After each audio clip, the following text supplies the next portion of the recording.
Happy Wednesday! Despite it being gloomy, like to paint the pic for you guys on what it looks like here, I live in SoCal. It's very gloomy and rainy today, but I think I'm in good spirits. I had a very intense, tiring day yesterday, and I thought, okay, well, tomorrow's gonna be really bad because it's cloudy, and that does have an effect on my mood, but it's not that bad, and I think it's because I've been praying about it. I've just been like, please, I don't want to feel like I'm pregnant. I feel like the hormones can be a little crazy sometimes, and then the weather does definitely amplifies that. But no, we're in good spirits today. I think today's good. I just feel chill. I just feel like very calm. You know, when it's like rainy and gloomy and you get excited to listen to like certain genres of music. I have been listening to Damien Rice, and I didn't know that I actually had listened to his music before, but I went to a coffee shop the other day and it was also kind of gloomy like today. I was like the only person in there and Damien Rice was playing, and I shamelessly like Shazammed the music because I was like, this is a really good song. I saved it and then put it on in the car like right after I got my flat white. And then I listened to it like all day. Like I put the radio on, the Damien Rice radio, and I'm like, what genre is this? And it said alternative indie folk, and it was so vibey. Like that was exactly what I needed to listen to. And then like days later, I went to put his music back on, but I went to his profile and his top song is like the song of my favorite movie. I was like, oh my gosh. And you know when like you totally forget about a song and then you remember it and you're like, oh, it's like the best feeling ever. That happened to me the other day, and I'm gonna listen to him today because it's like such a vibe with this, and I have to drive to Hesperia today. Yeah, well, anyways, what a long intro. Today we're doing a Q&A, and I asked you guys to ask me questions on Instagram. I got some really fun ones. I do want to answer them in depth, but I also don't want the video to be like 50 minutes long because my iPad can't handle it. So we're just gonna jump right in. First question I got, it says, tell us about how to navigate relationship issues, exclamation point, exclamation point, exclamation point, exclamation point. Ooh, this one's hard because I feel like every relationship is different and the way that you go about it is different, navigating it. However, the thing that remains the same is communication and just being very honest about your feelings. This is something that I feel like you never really outgrow. Like relationship issues are relationship issues. I don't know if you necessarily mean like disagreements or if you mean like deep rooted, like y'all need to like figure it out type of issues. But just being confrontational about it, I think, is the best way to go. Don't let things fester. Don't let things kind of like simmer for too long. You do want to like collect your thoughts and reflect on what you're gonna say, and then just bring it to the table. I actually have this cute little contract that Adrian and I made when we were in the desert. I don't want to give too much context as to what we were doing in the desert, but we were drawing, and we made a pact to always bring it to the table. And I think we've been doing a very, very good job, especially recently. Every relationship goes through its seasons. Just being honest. And then also when you're, this one's hard for me because I still struggle with this, but when you are talking to your partner, to not do it when you are fully enraged or emotionally charged because you cannot see your reflection in boiling water. It's very important that you're able to look at things rationally. So yeah, and I struggle with that, you guys, because I can be very impulsive. I can be very like, let's figure it out now. But I definitely think that I've gotten better at this, and navigating disagreements with my partner has been like the healthiest it's ever been now. And there's so many different aspects that go into this. I stopped drinking, like maybe like 400 something days ago. It's been well over a year because I was almost, I think it was like 8 months sober before I got pregnant. So that's been surprisingly a really giant factor. When I would drink or he would drink, we're both drinking, and you're like buzzed and something like ticks you off. Like we just didn't really have the bandwidth or the patience to like offer each other grace, and I genuinely feel like that's just what alcohol does. But again, every relationship's different, and I think just analyzing your own relationship and being very honest with everything, talking to your partner, communicating. The next question, are you reading any books at the minute, and what is your favorite book? I got a couple questions. What is your favorite book? And it's funny because I'm not a big reader, but I try to read, and being pregnant has given me the motivation to read because I feel this like this urgency to educate myself on everything. And at the end of the day, like, your pregnancy and having your baby and being a mother and entering parenthood will be something that you learn as you go. You can learn things, you can educate yourself and know things, but understanding is different. I've been reading a lot of books, and like books on pregnancy and motherhood, but one that I was surprised was like The Sleeper, and ended up being probably one of my favorite books I've ever read ever, which is weird. Was this one that my mom gave me on sleep training. It's funny because this book is called Baby Wise, Begin As You Mean to Go. And my mom had told me that she sleep trained my sister and I, and my brother didn't really take to it, but she tried. And the way that it sounded was very rigid. I don't know, maybe it was just the way she explained it. It was very rigid, it seemed structured, it seemed very like not like a natural flow of things. But oh my, so then this book about it, I was like pretty much like, I'm not gonna read it because I'm gonna do things my own way, right? I forged my own path. But I was like, let me just read it. And I think with every different parenting tactic and parenting style, I want to just know and learn so that I can make an informed decision, and then also see what my baby takes to and what I gravitate towards with my partner, right? So I read this book and I immediately felt a really weird spiritual connection to it. The way that it was written seemed in ways magical, which sounds crazy because like this book seems like it's going to be on sleep training, but it's actually like that's only a fraction of what this book is on.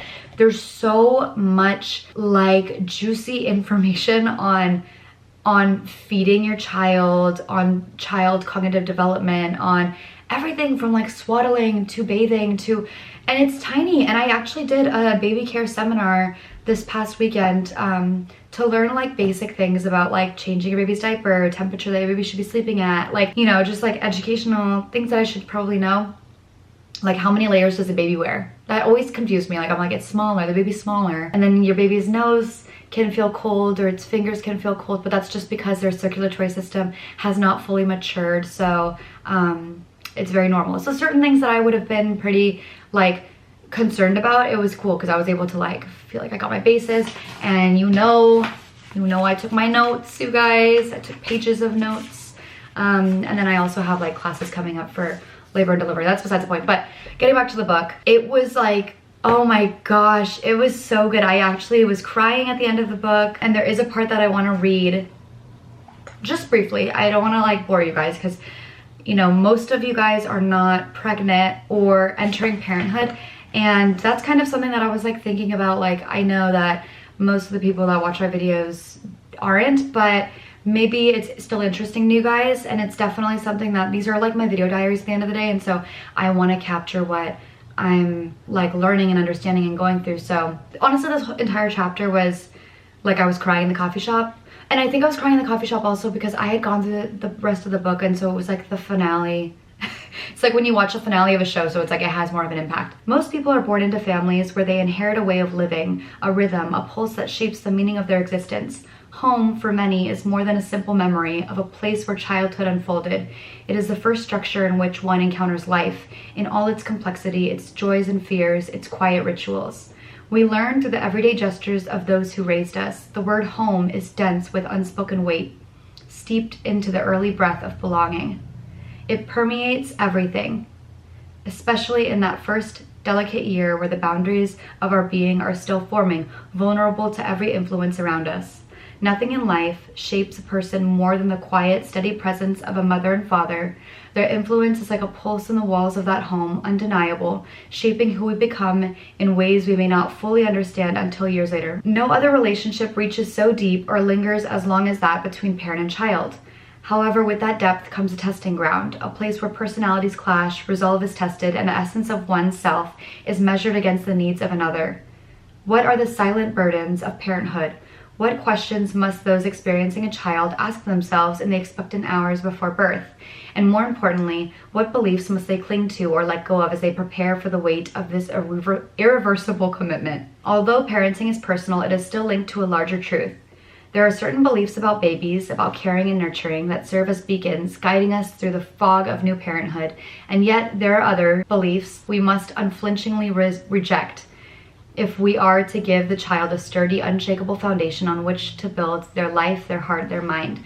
And then it goes into the challenges of parenthood, especially with like a mother and father and their relationship and marriage. I think the reason that it makes me emotional reading it, and there's like so much more in it that that's like, it just like pulls on my heartstrings. And I think it's that I feel so blessed with my upbringing and the way that my parents modeled parenting for us, that it makes me so excited to do that for my baby. Like I get so excited to like, it's like the challenge of a lifetime is like trying to be a good parent. It has this like, this effect on me where that's like become my entire being. It's like myself, like you build yourself up into adulthood of like who you want to be, who you want to become.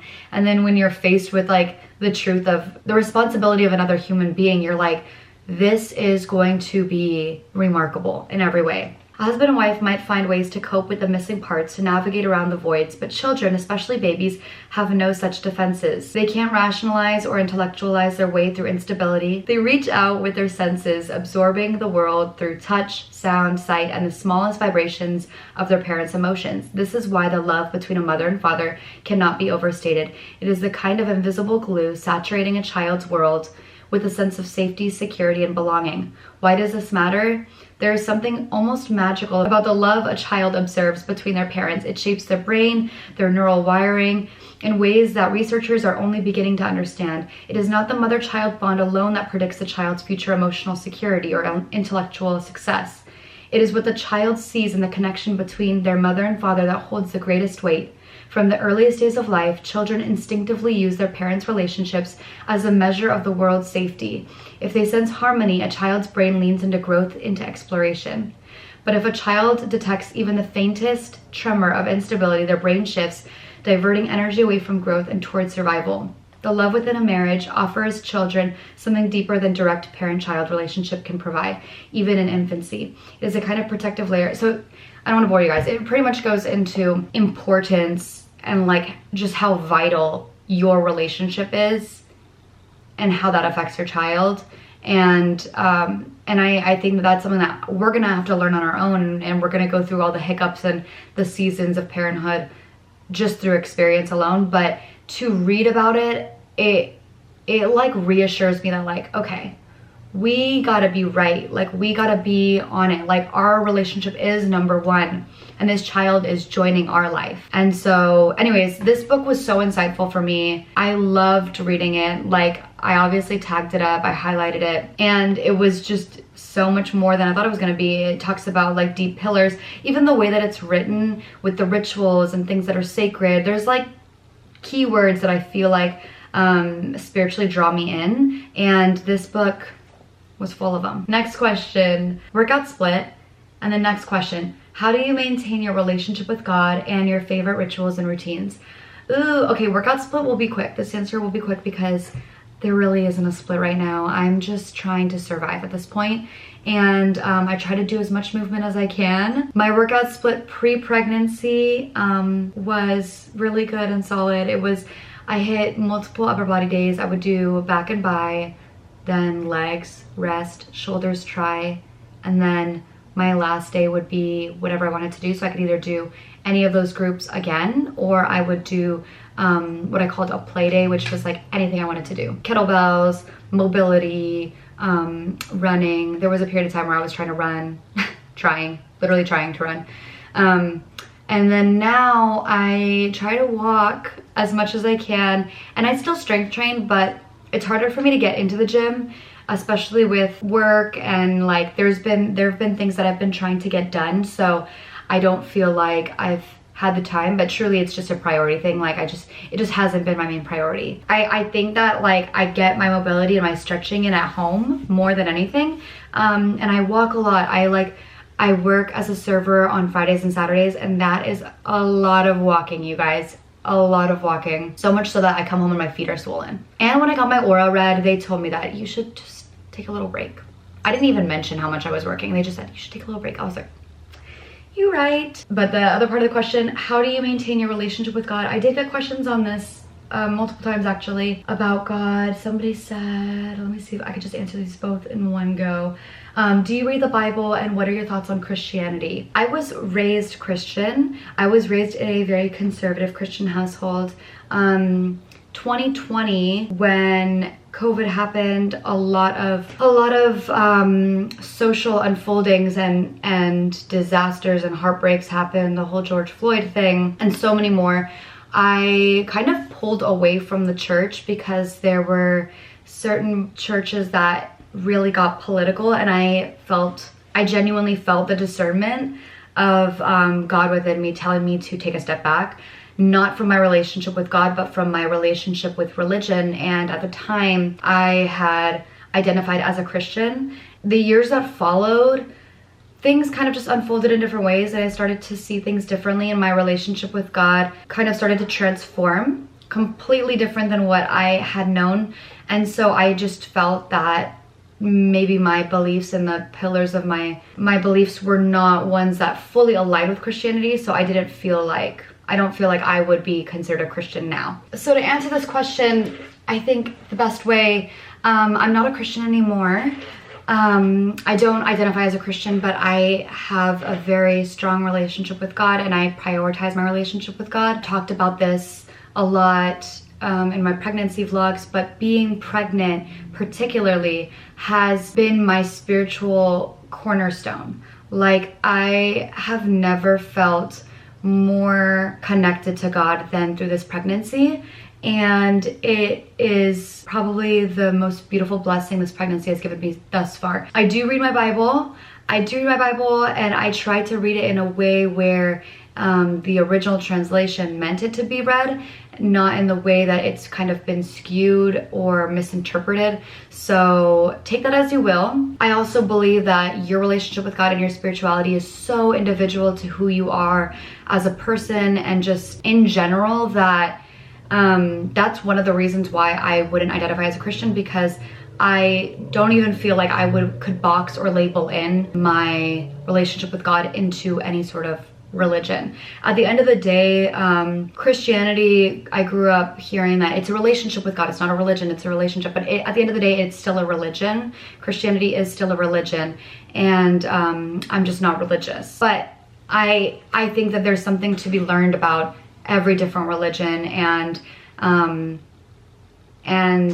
something that's been like weighing on me recently has been, I start to see the differences between everybody, but when you start to divide is when I feel like darkness settles in. So like really trying to see where we are all the same. We are all the same, and I think that the darkness has a way of trying to pit everybody against each other, and that is a form of like ego. Even with people that have beliefs that are different than mine, I don't like to villainize them or try to judge it. And this is something that I'm continuously working on. I really want to understand and then to love on everybody, because everybody is worth love. It's not something to be earned. And my favorite rituals and routines right now has been my journal. I've been like so into it. I used to have different journals for different reasons, but this year, for Year of the Horse, I picked up a new diary, and I've already gotten pretty far in it.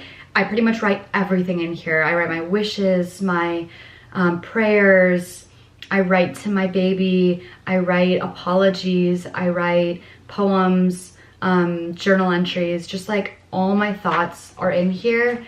And I write my affirmations, like everything. And so once I started using it, even to-do lists, once I started using it as literally like my book of my brain just on pages, it became less about like perfecting your diary and like making it look aesthetically pleasing and like all of that. I literally just, I need to write it down. So like I just write down everything. I can read you guys like what I wrote down.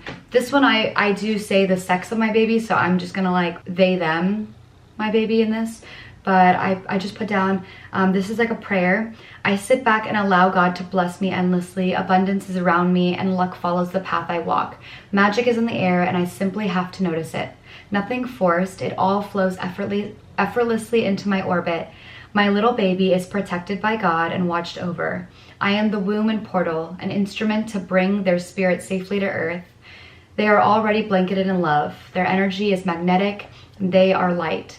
I can't wait to love on them with every bit of myself. They are my lucky star. They are my lucky blank, which is the sex, but I'm not gonna say the sex yet. I just write down things like that, and my to-do list, I write down, I have things taped in here, I draw in here, everything. That's been like my ritual, like waking up, writing, and then also waking up early. That's like always been kind of my routine, but that's just what works for me, and I like that. What are your favorite colors to wear in each season? Oh my gosh, this is crazy, and this is an amazing question because I believe that every season of your life you gravitate towards a different color. Like summer 2023 was like, it was like metallic teal. I've gone through like burnt orange phases, magenta was a big one.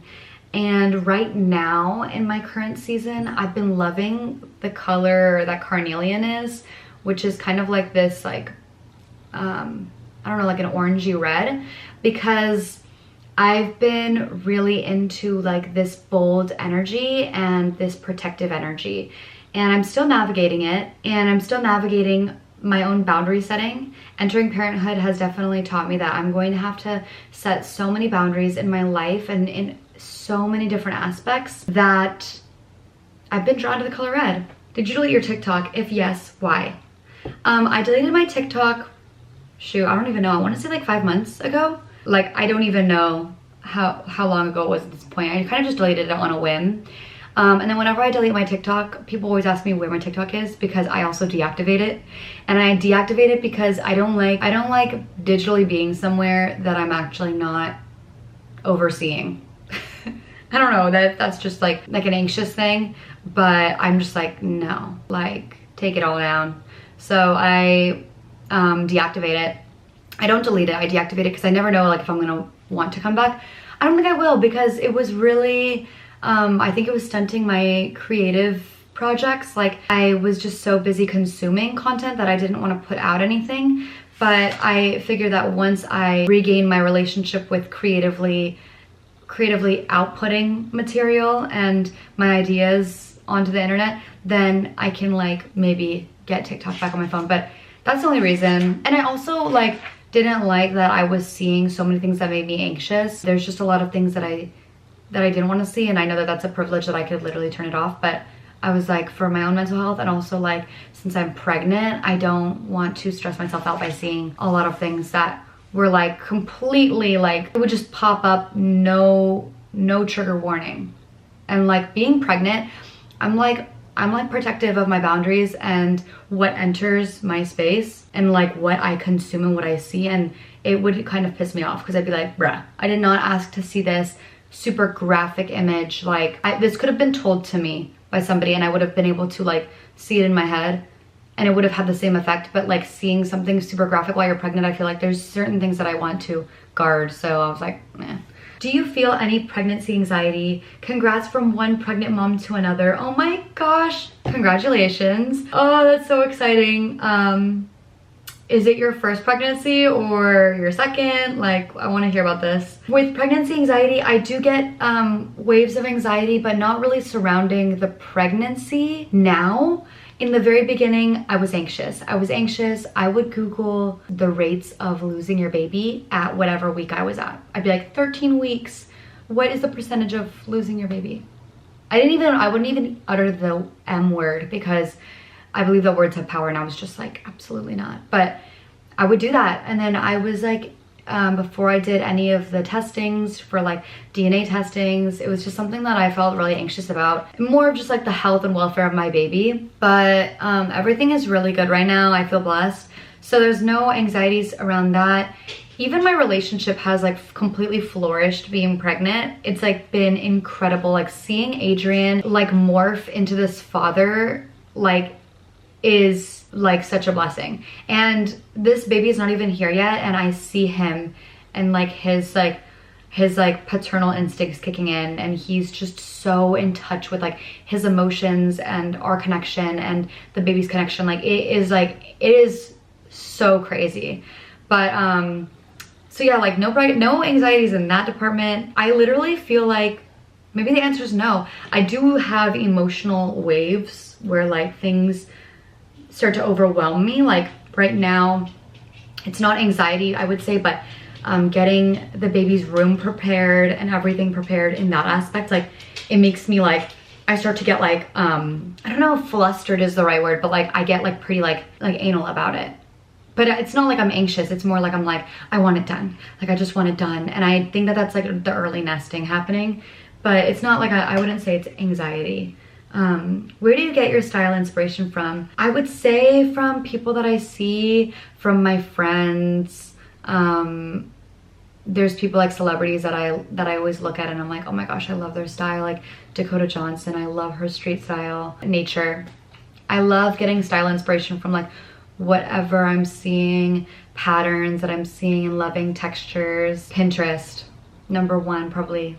Pinterest is like the coolest platform. I don't really get like lost in the sauce with Pinterest because I feel like you see enough and then you're like, you leave the app. It's not like social media. So I feel like it's more like innocent in my eyes as a form of like what I'm looking at. The algorithm is so to a T on my Pinterest that I just keep seeing things that I love. There's no surprises. There's nothing weird. I just love it. And I just get so much inspiration from Pinterest. Did you go to college? If yes, what did you study? I did go to college. I got my associates in social and behavioral studies, and then I left. I left to take like a break. You guys know how it goes. Left to take a break, never went back, and then I got pregnant. I literally could go back to school. Like it is possible for me to go back to school. It's not like people go back to school, but I just don't want to, and I don't feel the need to. I don't feel the pull to go back to school to complete that. I do think that having a degree is a remarkable tool, especially if you are going into a field where you need your degree. But I see a lot of people around me not using their degree. That definitely doesn't make me want to go back to school, because I'm like, do I need a degree for my YouTube? Like, I don't think so. When I was in school, I was studying social and behavioral studies, and I liked it. Nothing really excited me from what I remember. There were classes that I took because it interested me, like criminal justice classes, American social problems. Oh, that one was so good. I was like, wow, what is going on out here?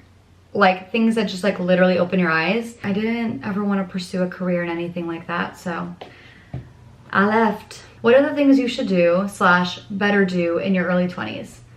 I don't know. I think just like loving people endlessly and loving yourself endlessly, because it took me a lot of years in my late teenage years and then into my 20s to learn to accept myself and love myself. And it's still something that like you'll have to go through your ebbs and flows forever, I think, with loving yourself. Unapologetically be yourself, and the people that are looking for you will find you. And nurturing your friendships, like, oh my gosh, like your friendships are like your number one thing to prioritize in your 20s and like forever. But like I feel like in your 20s is when you're like really forming into like who you are as an individual, and who you want to surround yourself with is like one of the most important decisions you can make. Surrounding yourself with like really good people in your 20s and forever after that. What's the best protein powder? Honestly, I don't know. I drink like random stuff sometimes. I don't really drink protein powder now because it's really, I just be putting on the weight, baby. I just be putting on the weight. I don't even try. So I don't drink protein powder anymore, but I had one that I was drinking. It's in the kitchen. I'll put it in the description because I'm kind of too lazy to get up. What are you proud of that you rarely acknowledge? Oh my gosh, that's such a good question.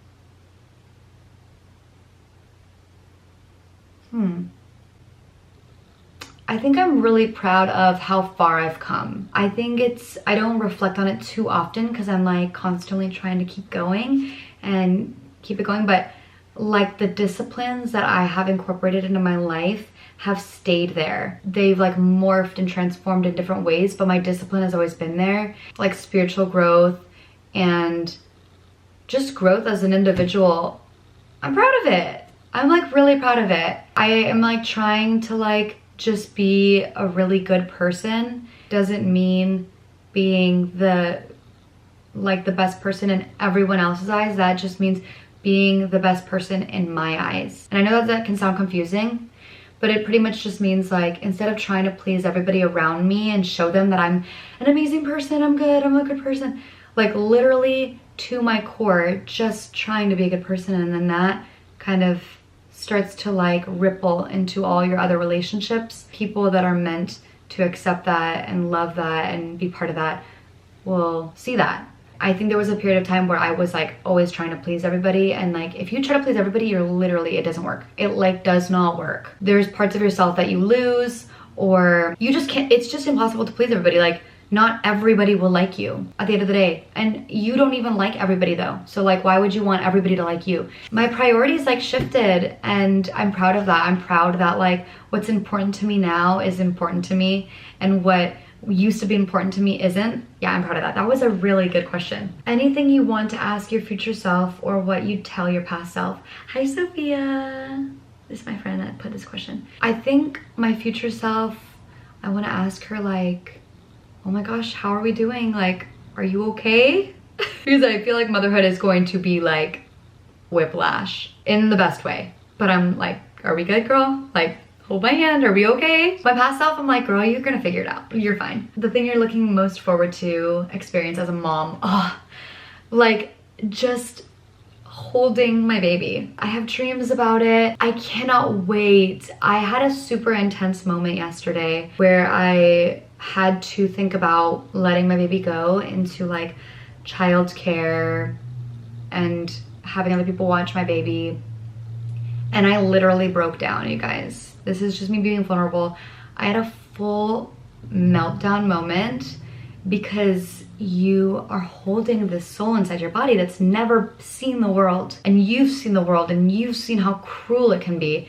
And I just think like, I never want them to go out there ever, but like they have to experience the world. It's gonna grow them, it's gonna shape them, form them into, you know, a human being. But like, I just thought about like how little my baby is, and then like being like, okay, this is the world now. So I'm excited to experience like all the quiet mornings with my baby and my husband. Like I'm excited to experience like our relationship flourish even more having this baby. The things that we do, like everything that we do together, my husband and I, like we do so many like really chill things together, and then you add a baby into that. Like baby names, oh my gosh. Well, if I told you my baby name, it would give away the sex, but there are names that I really like. Let me share them. There's names that I like. Let's see. Pull up my phone note. For a boy, I like Luca, and these are names, I'm just gonna skip past the name that we chose, okay? So I like Luca, I like this one. You guys are like literally gonna like be like, girl, what? But for a boy, and I don't know why, like I hear this name as for a boy, like I've heard it twice. One, like an actual person, and I think he was like foreign, but Sasha. Hey, that's what I like, okay? I like what I like. And I like August. I've always liked August. I also like Arlo, but I don't know if I really like that one. For a girl, I like Juniper a lot. I think Adrian didn't like that one. I think he was like, no. I also like Noelle a lot, and I like Opal as a middle name, and I like Olive. They're obviously very like kind of eclectic and weird, but they're not too obscure where it's like, you named your baby that. My best friend said the name Sasha reminds her of sausage, and she like ruined it for me, but I still like Sasha. What is something new you've gotten into recently, and what made you want to get into it? Ooh, this is a good one. Auras, like we got our aura read. We went to origami in LA, and it was so much fun. Like it was so much fun, you guys. And my aura, I'm gonna share it with you guys. And look at this, you guys. It's just like screaming joy. The yellow, which is my masculine side, is joyful, bright, cheerful, enthusiastic, optimistic, intellectual, open-minded, fun, like, okay. And then this side is my feminine side, so it's a little bit more personal, but this is creativity, warmth, inspiring, confident, sociable, perceptive, uplifting, relatable, thoughtful. And then the green up here is kind of what I'm reaching towards, which is patience, firmness, perseverance, assertiveness. I'm not assertive. Sometimes I can be assertive, but like I think I wish I was more assertive. nurturing, attentive, responsible, dedication, and gentle. And then I have these, what they call manifestation bubbles. See these like little blue bubbles? The dark blue is just the end of the film. So that's not part of my aura, but these, I don't mean to flip you guys off, these manifestation bubbles are ideas that are coming. Got some ideas, you guys. Don't sleep on it. I did get my aura read, and I think I will be uploading the vlog where you can hear. I asked him if I could record him reading my aura back to me, my aura analysis, and he talks about it, and it sounds like me to a T, you guys. Like, it was just like, it was so crazy. And then I went with my friends, so like we all got our aura read, and then he read us, he analyzed each of our auras, but we were all like there for it. So it was so cool because we were like, that's you, dude. Like, oh my gosh, that's so crazy. How many kids do you want? Oh my gosh. I used to say 4. I can't believe I used to say 4. I mean, 4 is still like, 4 is just a lot. I think maybe 3, like 2 or 3 kids. Somebody said, hey Batty, what gym clothes / brands do you recommend? I, honestly, there's this Amazon brand, and I don't even want to promote Amazon, but I'm going to be so upfront with you guys because I'm pregnant. It was really hard for me to find leggings that fit me and like stretched good. But the brand is called Yoreo, Y-O-R-E-O.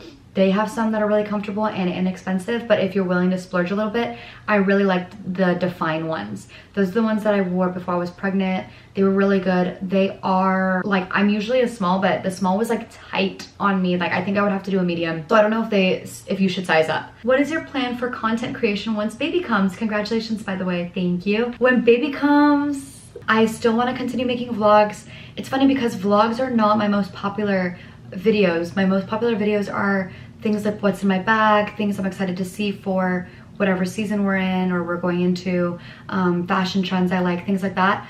But vlogs are my favorite thing to film, like forever will be, because I love to pick up my camera and just start talking. So continuing vlogs, however, I won't show baby's face, and that's just like, I think I've just realized that for privacy reasons I don't want to do that. I feel like I'm totally fine with having my baby's picture taken forever, like that's okay. But I don't really want my baby's face all over the internet, just because I think I'm just in protective mode right now. And maybe that will change, like maybe that will change, but like definitely on the platforms that I was on, like I wouldn't never want to put my baby on TikTok because it literally can just go into the wrong thing. And if it was like posted on somebody's page, like as long as they're private, like I'm totally fine with that. If my account's on private, I would be fine posting it like on a close friends thing. But I just like, since my Instagram was connected to my TikTok and my YouTube, it was like all a web. Like I feel like there are weirdos that kind of make their way in, and I don't want them to see my baby's face. That's just like my boundary. But the content, I still kind of want to post what I've been always posting, but naturally I think it's going to shift into like a mama vibe. And I know I will probably lose people that like don't really care or want to see that, and that's totally fine. But I think some people that are like also going through pregnancy, like somebody that asked a question earlier, might like it because we'll be like going through it together, kind of, you know what I mean? Oh, my best friend Annette said, what is your favorite crystal and why, with a unicorn emoji? I really like carnelian. When I went to the crystal shop with Annette, I picked up my rose quartz and it's so beautiful. I have certain stones I'm going to be putting in the baby's room. I have selenite here for cleansing. I like them all, but I think carnelian is definitely my favorite. All-time favorite movie. My favorite movie is Closer with Natalie Portman and Jude Law. I love that movie so much. It's so good. Advice for someone who compares their life and self to others, even if they know better. I do this too, girl. I do this too. Probably just see like what the triggers are. Is it something on the internet that you're seeing? Is it like on social media? Because sometimes it's best to like literally just remove yourself from it.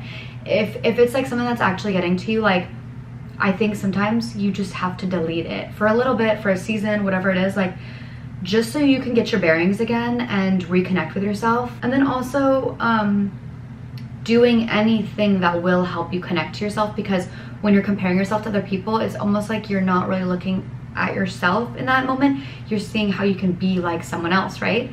So like trying to reconnect and date yourself again, love on yourself a little bit more, so that you don't even want to be like anybody else. Like there's nobody else like you anyways. Like there's nobody else like you, period. So like you shouldn't even want to be like anybody else. And I have to constantly remind myself of this, and it's nothing to be like, oh, you know, I'd be comparing myself. Like we all compare ourselves to a degree to somebody else or to people on the internet, but just like trying not to. It's like the worst advice. Deleting whatever is triggering you to do that. What most excites you about your future parenting journey? Everything. Everything excites me. Like me and my baby are gonna be best friends. And yeah, doing everything with my baby, like going to the beach with my baby. I don't know why I always think about going to the beach with my baby. I had a dream the other night that I was breastfeeding my baby and I was like, oh my gosh, the baby latched. Like, it was like, I was so excited in my dream and I was so excited to breastfeed my in my dream. What have you learned most from your pregnancy so far? Again, spiritually connecting to God has been like the thing I've learned the most. And also nurturing my relationship with my husband and learning different like ways to be a good partner. Like that is a whole different thing that I've learned in pregnancy. And honestly, I feel like it took to us pretty quickly.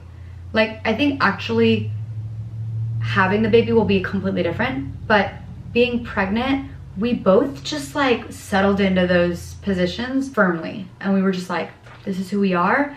This is who we want to be to each other. This is how we want our relationship to be, and how we want to grow, and what is acceptable and unacceptable, and what our boundaries are. Like we kind of just like fit into it really well. And I thank God for that, because I feel like that was, having this spiritual connection was like definitely like big. And we've been praying so much more, like praying before every meal together. It's really cool. How did you get over the initial slump when you first started working out? Honestly, it was just, I kept going. Like I just kept doing it. You just keep showing up. And then once you see a sliver of progress, you will not stop. Like you'll just keep going. That's what worked for me, but literally just keep doing it. It's hard, but you have to just keep going. I think that's all the questions that I have. I know there was a lot of rambling, and some of that was probably not the best advice, but that's just where I'm at right now. I had fun answering. You guys have really good questions. I'm super excited to see like what's gonna happen next. I'm like in the season of my life right now where it's like the plot is thickening. So that's just why I get excited about everything. I hope you guys enjoyed this video, and I will see you guys in the next one. Maybe next video I think is gonna be a vlog. So I will see you guys. Hopefully this video posts, because I've been talking for a long time. I love you guys so much, and I will see you guys later. Bye!